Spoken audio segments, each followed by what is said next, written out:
বাংলাদেশে রূপগঞ্জে নয়, সারা বাংলাদেশে, বিশেষ করে নারায়ণগঞ্জ এবং রূপগঞ্জে শামীম ওসমান এবং গাজী দেশে, বিশেষ করে নারায়ণগঞ্জ এবং রূপগঞ্জে শামীম ওসমান এবং গাজী সাহেব এই দুইজন তাদের নির্বাচন এলাকার মানুষকে যেভাবে শাসন করেছে, এটা কিন্তু কোনো গণতান্ত্রিক শাসন ছিল না। এটা ছিল স্বৈরতান্ত্রিক শাসন, দুঃশাসন, স্বৈর শাসন। সেই শাসন থেকে আজকে রূপগঞ্জকে, নারায়ণগঞ্জকে আমরা মুক্ত করতে পেরেছি ইনশাল্লাহ। গণতন্ত্র প্রতিষ্ঠিত হয়েছে, গণতন্ত্র থাকবে। গণতন্ত্রকে হরণ করে স্বৈরাচার প্রতিষ্ঠার আর কোনো সুযোগ বাংলাদেশে আসবে না ইনশাল্লাহ। আমরা বুঝিয়ে বলবো, আমাদের নেতা তারেক রহমান বলেছেন, সন্ত্রাস দিয়ে নয়, নৈরাজ্য দিয়ে নয়, মানুষকে ভালোবাসা দিয়ে মানুষের মন জয় করে তাদের সমর্থন নিতে হবে। ভয় দেখিয়ে নয়, মন জয় করে ভালোবাসা দিয়ে তাদের সমর্থন নিতে হবে। প্রিয় ভাইয়েরা আমার, তাই আজকে আমি যে রাজনীতির গুণগত পরিবর্তনের কথা বললাম, আমি যদি সেই মুখে যা বলি, আমি যদি নিজেই সেই কথা বিশ্বাস না করি, বাস্তবে সেই কাজটি আমি না করি, তাহলে সেই মিথ্যা কথা বলার কোনো প্রয়োজন নাই।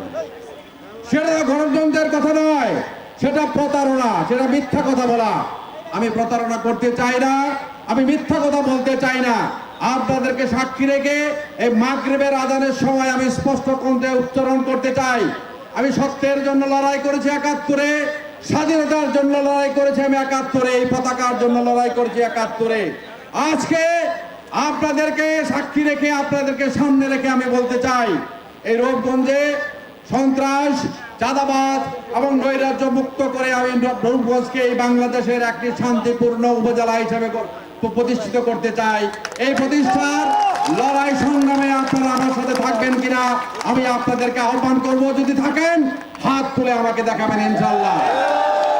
প্রিয় ভাইয়ের আমার, তাই অন্তর্বর্তী সরকারের কাছে আমার দাবি থাকবে, অনতিবিলম্বে একটি গণতান্ত্রিক নির্বাচনের ব্যবস্থা করে এই বাংলাদেশের মানুষের সরাসরি ভোটে একটি গণতান্ত্রিক সরকার প্রতিষ্ঠার সুযোগ করে দেন।